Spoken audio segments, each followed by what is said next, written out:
Today we will reflect on Sutta 10 of SD50A or SD50.10,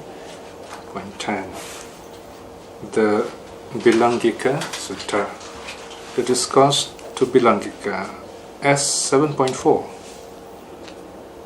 Right, so this sutta is a special teaching given to someone from the Bharadwaja clan by the name of Bilangika. This is from Samyutta 7.4. In fact, in this chapter S7, we have a list of suttas named after the various clan members of the Bharadwaj family. In India, they pronounce the name as Bharadwaj or Bharadwaja, according to the Pali text.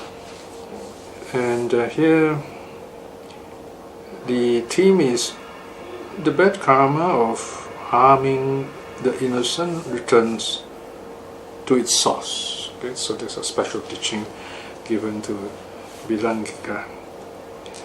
Now, Bilangika is not his real name, it's a nickname. In fact, most of the Bharadwaj mentioned in this chapter, they are referred to by their nicknames.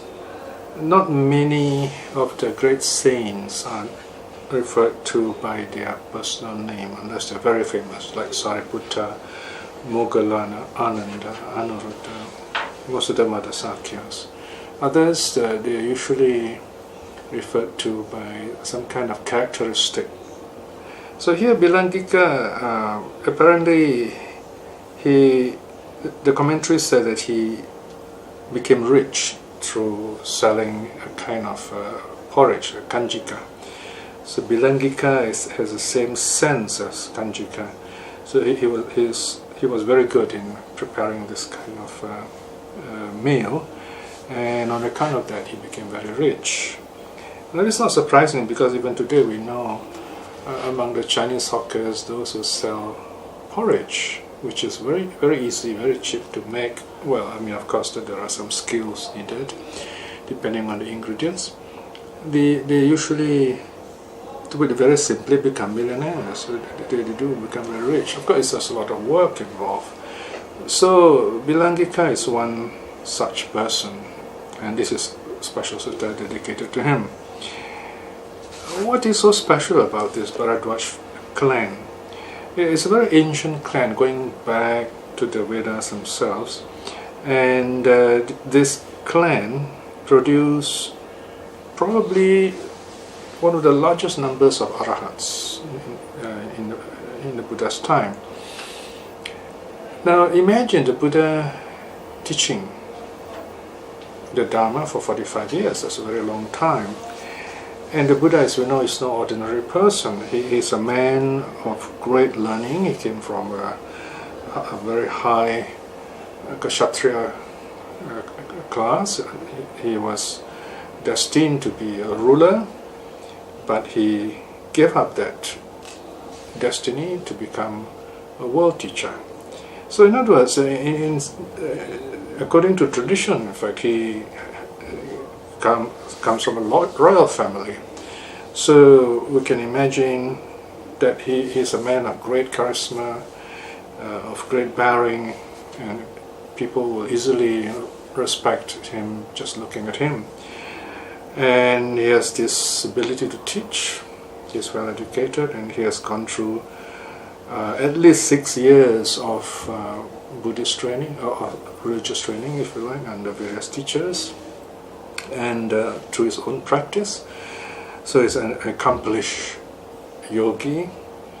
So we're talking about someone who is the founder of one of the oldest religions of the world, and in fact the teaching of the Buddha is historically the oldest of the missionary religions. You can say that the Buddha was the first teacher who systematically went around teaching to the public, and from that he was able to convert many kinds of people, thousands of them who became his followers, accomplished followers, great saints, especially arhats. We can generally say people who responded to his teaching of two kinds. The first would be those who came to him out of faith. In other words, they see him as this great teacher. They attributed charisma to him. They see him as a great guru, as a great teacher. And from just seeing the Buddha, looking at him, faith arose in them. And of course, if you like, you can say their past karma ripened, and that helped them to quickly become saints, and many of them, most of them, became monks, and they became the core of the early Buddhist community. So those are people who renounced the world out of faith, saddha.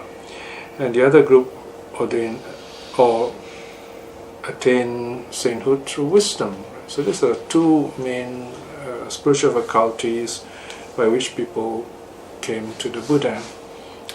Having said that, we have to understand that no one becomes saints or awaken in the Buddha's teaching through just one faculty alone.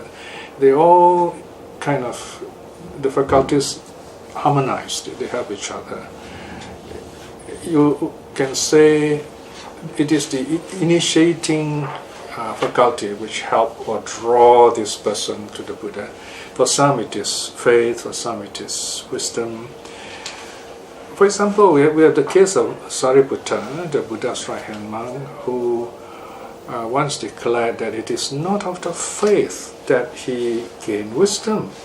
It is not out of faith in the Buddha that he gained wisdom. Of course, if you take this teaching just like, this saying just like that, you may misinterpret it. The meaning is that the Buddha, or rather Sariputta, cultivated, practiced the Dhamma himself. Listening to the Buddha, he practiced. And having practiced, he realized awakening for himself. And through that realization arose faith in the Buddha. So the faith is after the fact, in other words. Right? And also we have the great layman teacher, the greatest of the layman teachers, Citta Gahapati, Citta the householder or house lord. He too declared to the Jains that it is not out of faith that he was able to meditate, to attain the jhanas. Of course, the Jain master misinterpreted, misconstrued this statement, thinking that Citta did not have faith in the Buddha. Citta is a teacher of some humor, actually. So he kind of allowed this teacher the benefit, or rather the lack of benefit of the doubt, because after the teacher has declared to his congregation that Citta is going to follow him, Citta says, no, that's not what I mean. What I mean is, I did not attain awakening, I did not attain dhyana, those deep levels of meditation, through having faith in the Buddha. I cultivated them myself, I developed them myself, and on account of that practice, I'm able to attain the jhanas anytime I want. So through that practice, I am able to have faith in the Buddha. So then again, you will see Citta cultivating his practice, his meditation, and from there comes the respect, the faith in the Buddha. Okay, there are other monks who kind of showed faith in the Buddha, like the Venerable Vakali. He became a monk simply because he admired the Buddha.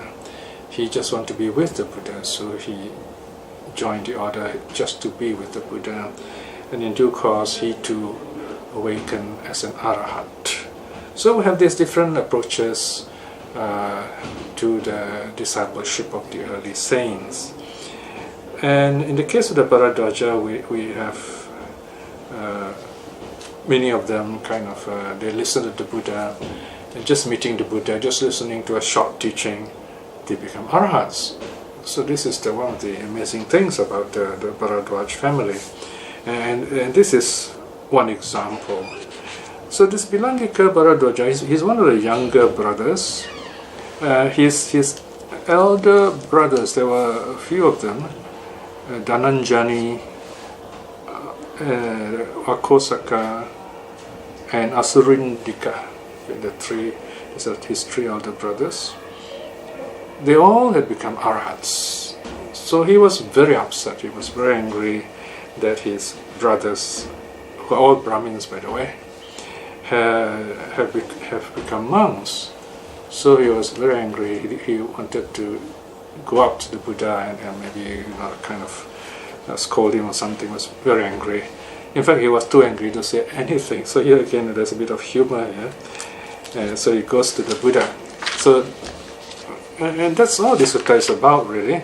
So it shows a ripening, in a sense, a rather odd way, the ripening of faith in Bilangika. His karma began to ripen in a very interesting, strange way. So let's look at the sutta, what happened to Bilangika, page 86. The discourse to Bilangika, S7.4. At one time the Blessed One was dwelling in the squirrels' feeding ground in the bamboo grove outside Rajagaha. Right, so this is located in the capital of Magadha, where the Bharadwaj family lived. Verse 2. Now the Brahmin Bilangika Bharadwaja heard thus. It is said that the Brahmin of the Bharadwaja clan has gone forth from the house into homelessness before the recluse Gautama.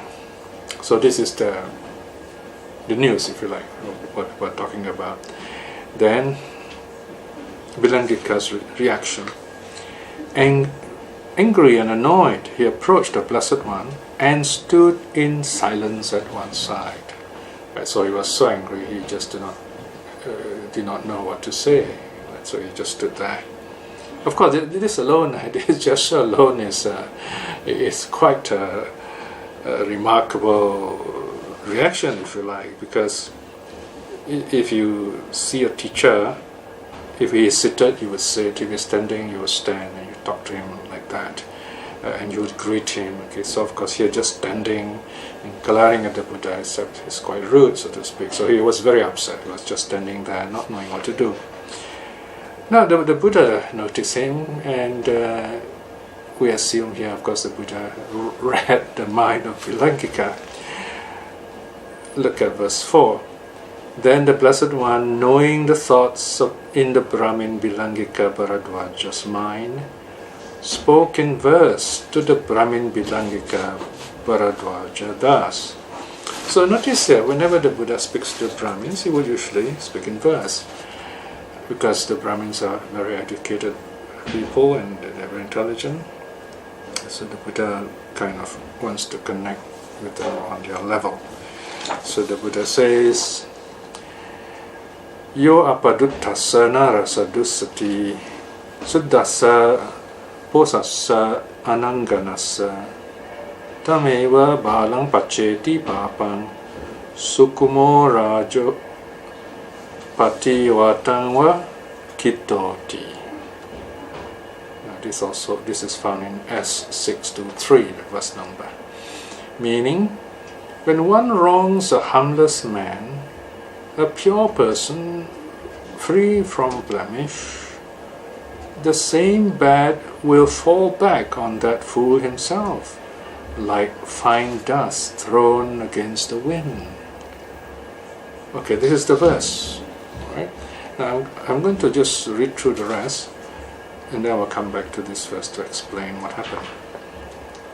Next verse says, when this was said, the Brahmin Bilangika Bharadwaja said this to the Blessed One, Excellent Master Gautama, excellent Master Gautama, just as if one were to place upright what had been overturned, were to reveal what was hidden, or were to show the way to one who was lost, or were to hold up a lamp in the dark, so that those with eyes could see forms.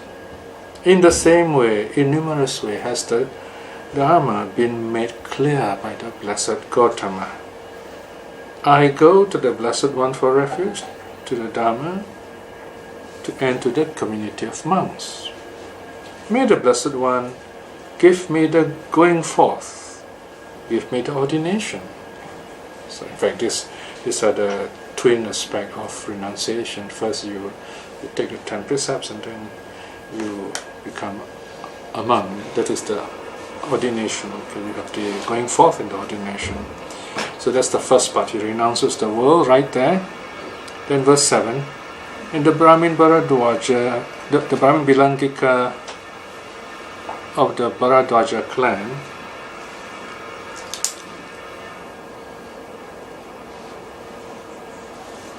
received the going forth and the ordination in the Blessed One's presence. In other words, he was ordained. Then, in the closing, he becomes an Arahat. Verse 8. Then not long after he was ordained, the Venerable Bilangika Bharadwaja, dwelling alone, aloof, diligent, exertive, and resolute, in no long time at all, right here and now, having realized it for himself through direct knowledge, attain and dwell in the supreme goal of the holy life, for the sake of which sons of family rightly go forth from the household loving homelessness. He directly knew birth is destroyed, the holy life has been lived, done is what is to be done, there is no more of this state of being. And the Venerable Bilangika Bharadwaja became one of the Arahats. So we see here, it's a very short story. He's angry, he comes to see the Buddha says a 4-line verse, and his whole mood changes, says, wow, that's wonderful, sadhu, and then says, I want to be a monk too. And then in due course, of course there is a time window here.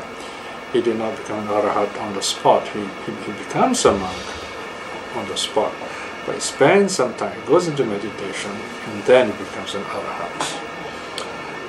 Here we must remember that his other, at least 3 of his elder brothers have already become monks and they're already Arahats. So this is kind of like a family that produces great saints before the Buddha. In other words, they have spent many lives before this practicing. They were already kind of with the Bodhisattva, so to speak.